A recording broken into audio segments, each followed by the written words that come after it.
ನಮ್ಮೆಲ್ಲ ಪ್ರಮುಖರೊಂದಿಗೆ ನಮ್ಮ ರಾಜ್ಯಾಧ್ಯಕ್ಷರು ಆನಂತರ ಜಗದೀಶ್ ಶೆಟ್ಟರು, ಗದ್ದಿಗೌಡರು, ಕಾರಜೋಳ ಅವರು, ನಿರಾಣಿ ಅವರು, ಈ ರೀತಿ ಅನೇಕ ಪ್ರಮುಖರು ಸೇರಿದಂತೆ ಮಾಡಿದ್ದಾರೆ. ಇವತ್ತು ಇಲ್ಲಿನ MLC ಅವರಾದಂತಹ PH ಪೂಜಾರ್ ಅವರು, ಹನುಮಂತ್ ನಿರಾಣಿ ಅವರು, ಈ ರೀತಿ ಇಲ್ಲಿ ಜಿಲ್ಲೆಯ ಎಲ್ಲಾ ಪ್ರಮುಖರು ಮತ್ತು ಹೊರಗಿನಿಂದನೂ ಬೇರೆ ಬೇರೆ ನಮ್ಮ ರಾಜ್ಯದ ಪ್ರಮುಖರು ಬಂದು ನಾವು ನಾಮಪತ್ರವನ್ನು ಸಲ್ಲಿಸಿದ್ದೇವೆ. ಕಾಂಗ್ರೆಸ್ ಪಾರ್ಟಿಯ ದುರಾಡಳಿತ, ಸಿದ್ದರಾಮಯ್ಯನವರ ಸರ್ಕಾರದ ದುರಾಡಳಿತ ಮತ್ತು ಅವ್ರದ್ದೇನು ವಂಶವಾಹಿನಿಯನ್ನೇ ಬೆಳೆಸ್ತಾ ಇದ್ದಾರೆ. ಅಲ್ಲಿ ಮೊಮ್ಮಗ ಮತ್ತು ಇಲ್ಲಿ ಮಗ ಇಬ್ಬರನ್ನು ಜನ ಮನೆಗೆ ಕಳಿಸ್ತಾರೆ. ಮೊಮ್ಮಗನ್ನ ಮತ್ತು ಮಗನ್ನ ಇಬ್ಬರನ್ನು ಮನೆಗೆ ಕಳಿಸುವಂತ ಕಾಲ ಸನ್ನಿಹಿತವಾಗಿದೆ. ಇವತ್ತು ಬೆಲೆ ಏರಿಕೆ, ಭ್ರಷ್ಟಾಚಾರ ಮತ್ತು ತುಷ್ಟೀಕರಣದ ರಾಜಕಾರಣ, ವಿಶೇಷವಾಗಿ ಎಲ್ಲೆಲ್ಲಿ ಶಿವಾಜಿ ಮೆರವಣಿಗೆ ನಡೀತದ, ಎಲ್ಲೆಲ್ಲಿ ಗಣಪತಿ ಮೆರವಣಿಗೆ ನಡೀತದ, ಅಲ್ಲಿ ತುಷ್ಟೀಕರಣದ ಒಂದು ಪರಿಣಾಮವಾಗಿ,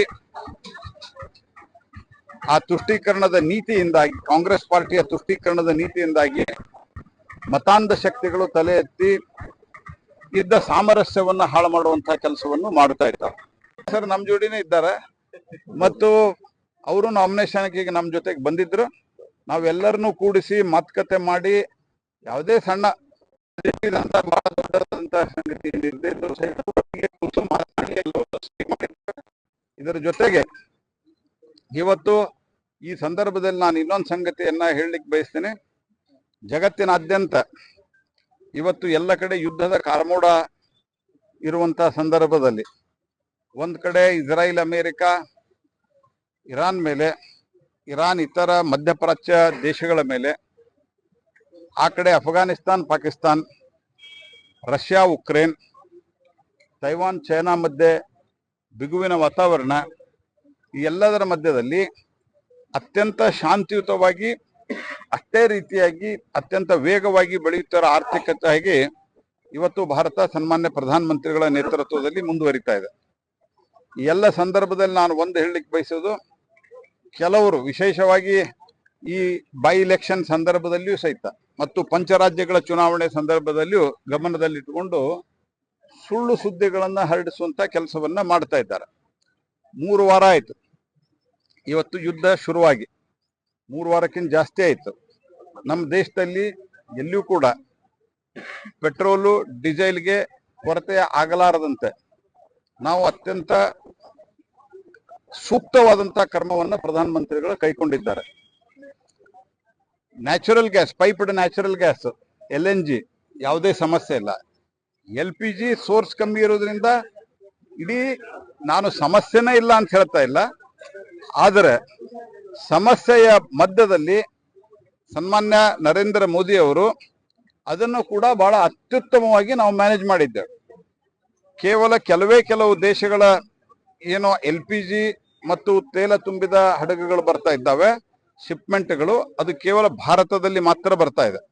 ಇದರ ಜೊತೆಗೆ ಅಂದ್ರೆ ಭಾರತದ ವಿದೇಶಾಂಗ ನೀತಿ ಎಲ್ಲರನ್ನೂ ಒಳಗೊಂಡಂತಹ ವಿದೇಶಾಂಗ ನೀತಿ ಇರೋದ್ರಿಂದ ನಮಗೆ, ಆದ್ರೆ LPG ಸೋರ್ಸಸ್ ಜಗತ್ತಿನಾಗ ಕಮ್ಮಿ ಇರೋದ್ರಿಂದ ಅದನ್ನ ನಾವು ಮಾನಿಟರ್ ಮಾಡ್ತಾ ಇದ್ದೇವೆ. ಆ ಹಿನ್ನೆಲೆಯಲ್ಲಿ ನಾನೊಂದು ಮಾತು ಹೇಳ್ತಾ ಇದ್ದೀನಿ, ಯಾವುದೇ ಊಹಾಪೋಹಗಳಿಗೆ ಯಾರು ಕಿವಿಗೊಡೋ ಅಗತ್ಯ ಇಲ್ಲ. ಭಾರತ ಸರ್ಕಾರ ಸನ್ಮಾನ್ಯ ಪ್ರಧಾನಮಂತ್ರಿಗಳ ನೇತೃತ್ವದಲ್ಲಿ ಇದನ್ನ ಬಹಳ ಚೆನ್ನಾಗಿ ನಾವು ಮ್ಯಾನೇಜ್ ಮಾಡ್ತಾ ಇದ್ದೀವಿ. ಮತ್ತು ನಾನು ಇನ್ನೊಂದು ಮನವಿ ಮಾಡ, ಈಗಾಗಲೇ ಸನ್ಮಾನ್ಯ ಗದ್ದಿಗೌಡರು, ನಮ್ಮೆಲ್ಲ ಶಾಸಕರು, ಇವರು ಈ ಹಿಂದನೆ ನಮ್ಮ ಸರ್ಕಾರ ಬಂದ ನಂತರ ಪೈಪ್ಡ್ ನ್ಯಾಚುರಲ್ ಗ್ಯಾಸ್ ವ್ಯವಸ್ಥೆಯನ್ನು ಇಲ್ಲಿ ಮಾಡಿದ್ದಾರೆ. ಎಲ್ಲೆಲ್ಲಿ ಮೇನ್ ಪೈಪ್ ಗ್ಯಾಸ್ ಲೈನ್ ಹೋಗಿದೆ ಅಲ್ಲಿ ತಕ್ಷಣ ಅವರು ಆ ಪೈಪ್ಡ್ ನ್ಯಾಚುರಲ್ ಗ್ಯಾಸ್ ಕನೆಕ್ಷನ್ ತೆಗೆದುಕೊಳ್ಬೇಕು. ಯಾಕಂದ್ರೆ ಪೈಪ್ಡ್ ನ್ಯಾಚುರಲ್ ಗ್ಯಾಸ್ಗೆ ಯಾವುದೇ ರೀತಿಯಾದಂತ ಸಮಸ್ಯೆ ಇಲ್ಲ. ಹಂಗಾಗಿ ಯಾವುದೇ ರೀತಿಯಾದಂತ ತೊಂದರೆ, ಅಂದ್ರೆ ಪ್ಯಾನಿಕ್ ಆಗಿ ಬುಕ್ ಮಾಡುವಂತ ಅಗತ್ಯತೆ ಇಲ್ಲ. ಸರ್ಕಾರ ಎಲ್ಲ ರೀತಿಯಂತ ಮಾನಿಟರ್ ಅನ್ನ ನಾವು ಮಾಡ್ತಾ ಇದ್ದೀವಿ. LPG ಬಗ್ಗೆ ಜಗತ್ತಿನಾಗ ಸೋರ್ಸ್ ಕಮ್ಮಿ ಇರೋದ್ರಿಂದ ಸಮಸ್ಯೆ ಇಲ್ಲ ಅಂತ ನಾ ಹೇಳ್ತಾ ಇಲ್ಲ, ಅದರ ಸಮಸ್ಯೆಯನ್ನ ನಾವು ಮ್ಯಾನೇಜ್ ಮಾಡ್ತಾ ಇದ್ದೀವಿ. ಮಾಡ್ಲಿಕ್ಕೆ ಪ್ರಯತ್ನ ಮಾಡ್ತಾ ಇದ್ದಾರೆ. ಈಗ 3 ವಾರ ಅವ್ರೇನು ರಾಹುಲ್ ಗಾಂಧಿ ಅವರೇನು ಹೇಳಿದ್ರು, ಪೆಟ್ರೋಲ್ ಡೀಸೆಲ್ ಖಾಲಿ ಆಗ್ತದೆ ಅಂತ ತಿಳ್ಕೊಂಡು ಯುದ್ಧ ಶುರುವಾದ 2 ದಿವಸಕ್ಕೆ ಹೇಳಿದ್ರು. ಇವತ್ತು ನಿಮಗೆಲ್ಲಾದ್ರೂ ಪತ್ರಕರ್ತರಿದ್ರೆ ಎಲ್ಲಾದ್ರೂ ಪೆಟ್ರೋಲ್ ಡೀಸೆಲ್ ತೊಂದರೆ ಆಗಿದೆ ನಿಮ್ಗೆ? ಬೇರೆ ಅಕ್ಕಪಕ್ಕದ ದೇಶದಲ್ಲಿ ಸಿಕ್ಕಾಪಟ್ಟೆ ತೊಂದರೆ ಆಗಿದೆ. ಆದ್ರೆ ಭಾರತದಲ್ಲಿ ನಾವು ಇಟ್ ಈಸ್ ವೆಲ್ ಮ್ಯಾನೇಜ್ಡ್. ಸಮಸ್ಯೆ ಇಲ್ಲ ಅಂತ ನಾನು ಪದೇ ಹೇಳ್ತಾ ಇದ್ದೀನಿ. ಸಮಸ್ಯೆ ಇಲ್ಲ ಅಂತ ನಾವು ಕ್ಲೇಮ್ ಮಾಡ್ತಾ ಇಲ್ಲ. ಬಟ್ ಸಮಸ್ಯೆ ಮಧ್ಯೆ ಸನ್ಮಾನ್ಯ ಮೋದಿ ಅವರ ನೇತೃತ್ವದಲ್ಲಿ ಏನೋ ಒಂದು ಪರಿಣಾಮಕಾರಿ ಕ್ರಮವನ್ನ ನಾವು ತೆಗೆದುಕೊಳ್ತಾ ಇದ್ದೀವಿ. ಅದರಿಂದ ಯಾರು ಪ್ಯಾನಿಕ್ ಆಗುವ ಅಗತ್ಯ ಇಲ್ಲ. ಎಲ್ಲೆಲ್ಲೇ LPGಗೆ ಆಲ್ಟರ್ನೇಟ್ ಆಗಿ ನಾವು ಬೇರೆ ವ್ಯವಸ್ಥೆಯನ್ನ ಮಾಡ್ಕೋಬಹುದು, ಲೈಕ್ LNG ಈ ರೀತಿಯಾದಂತಹ ಸಂಗತಿಗಳನ್ನ ಮಾಡ್ಕೋಬೇಕು. ಆ ರೀತಿ ವ್ಯವಸ್ಥೆಗೆ ಸ್ಥಳೀಯವಾದಂತಹ ನಗರಸಭೆ, ಪುರಸಭೆಗಳು ಸಹಿತ ಮಹಾನಗರ ಪಾಲಿಕೆಗಳು ಸಹಕಾರವನ್ನು ಕೊಡಬೇಕು ಅನ್ನುವಂತ ನನ್ನ ವಿನಂತಿ ಇದೆ. ಸುಮಾರು 50 ಬೇರೆ ಬೇರೆ ವಿಭಾಗದಲ್ಲಿ ಬೆಲೆಗಳನ್ನ ಏರಿಸಿದ್ದಾರೆ. ಮರಣ ಮತ್ತು ಜನನ ಪತ್ರದ ಸರ್ಟಿಫಿಕೇಟ್ ಸೇರಿ ಎಲ್ಲರ ದರಗಳು ಇವತ್ತು ಏರಿಕೆಯಾಗಿದ್ದಾವೆ. ಹಾಗಾಗಿ ಜನ ಬೇಸತ್ತಿದ್ದಾರೆ. ಇದರ ಜೊತೆಗೆ ಭ್ರಷ್ಟಾಚಾರ, ವಾಲ್ಮೀಕಿ ನಿಗಮದಿಂದ ಹಿಡ್ಕೊಂಡು ಇಲ್ಲಿವರೆಗೆ ಸತತವಾಗಿ ಭ್ರಷ್ಟಾಚಾರದಲ್ಲಿ ತೊಡ್ಕೊಂಡಿರುವಂತಹ ಕಾಂಗ್ರೆಸ್ ಪಾರ್ಟಿಗೆ ಬೆಲೆ ಏರಿಕೆ 3 ಸರ್ತೆ ಡೀಸೆಲು ಪೆಟ್ರೋಲು ಬೆಲೆ ಏರಿಸಿದ್ದಾರೆ. ಈ ಎಲ್ಲಾ ನೀವು ಬೇರೆ ಬೇರೆ ರೋಡ್ ಟ್ಯಾಕ್ಸು ಎಲ್ಲಾ ಸಂಗತಿಗಳನ್ನ ಏರಿಸಿದ್ದಾರೆ. ಮತ್ತು ಈ ಬಾಗಲಕೋಟೆ ಜಿಲ್ಲೆ ಹೆಂಗಿದೆ ಅಂತಂದ್ರ, ಇತಿಹಾಸವನ್ನು ನೀವು ಗಮನಿಸಿದರೆ ಹುನಗುಂದ್ ವಿಧಾನಸಭಾ ಕ್ಷೇತ್ರದ್ದೇನು ಬೈ ಎಲೆಕ್ಷನ್ ಆಗಿತ್ತು, ಆವಾಗ ನಾವು ಫಸ್ಟ್ ಟೈಮ್ ಅವತ್ತು ಪ್ರಗತಿಪರ ಜನತಾದಳ ಅಂತ ಒಂದು ಜನತಾದಳ ಇತ್ತು.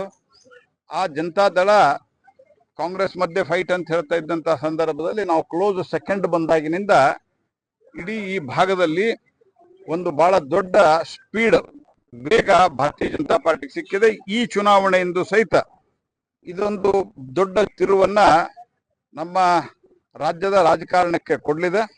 ಅದಕ್ಕೆ ನಮ್ಮ ಪಕ್ಷದ ಇಲ್ಲಿನ ಎಲ್ಲ ಮುಖಂಡರು, ವಿಶೇಷವಾಗಿ ಜಿಲ್ಲೆಯ ಮುಖಂಡರು ಒಟ್ಟಾಗಿ ಕೆಲಸ ಮಾಡುವ ದೃಷ್ಟಿಯಿಂದನೂ ಮತ್ತು ಅದರ ಜೊತೆಗೆ ಸ್ಟ್ರಾಟಜಿಕ್ ಆಗಿ ಕೆಲಸ ಮಾಡುವ ದೃಷ್ಟಿಯಿಂದನೂ ನಾವು ಕಮಿಟಿಯನ್ನು ಮಾಡಿದ್ದೇವೆ.